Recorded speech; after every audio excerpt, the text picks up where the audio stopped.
I feel pretty good. Played a little bit more minutes tonight, so when I was out there, just trying to continue to push myself and just building up to the playoffs. Did you sense in the fourth quarter you needed to be that much more dominant tonight? Just when I'm out there, however long I'm out there, just try to be as dominant as I can, block shots, rebound, control the paint. For 3 quarters, they're getting in the lane, they're getting second shots. That first 6 minutes of the fourth quarter, it seemed like you shut down the lane. How'd that change so much so quickly? Everybody was on the same page. The guards weren't allowing the easy drives, and the bigs were stepping up and trying to block shots and be aggressive. What do you think of Brewer's energy fourth quarter? He's always playing with energy, so it doesn't matter if it's first quarter, fourth quarter, overtime, practice, whatever. He's going to give you that same energy. How big was this win for y'all after a couple of losses? It was a great win. New Orleans is fighting for a playoff spot, so they came in with a lot of energy and they hit a lot of shots early, and we closed that down in the second half. What's it say about this team? You guys haven't lost 3 straight all season. They're able to bounce back, and you have to.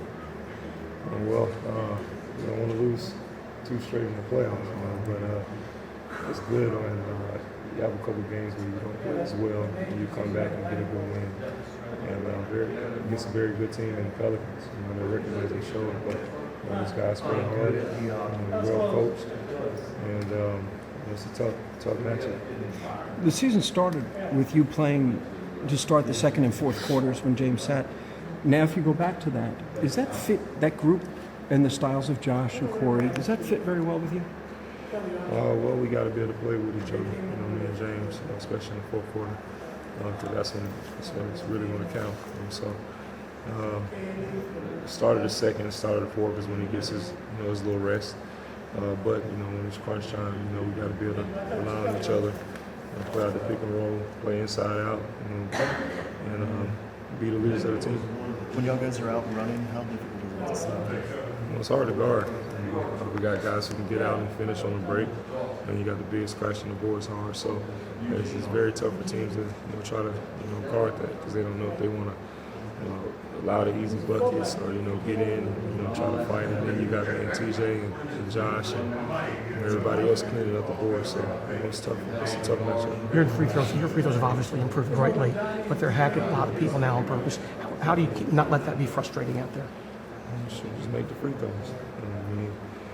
Sometimes we go up there and we're not in a rhythm, and we start thinking too much, and that's what we miss. And we just got to continue to work on them. All of us we shoot a lot of free throws in practice, after practice, before, whatever it may be.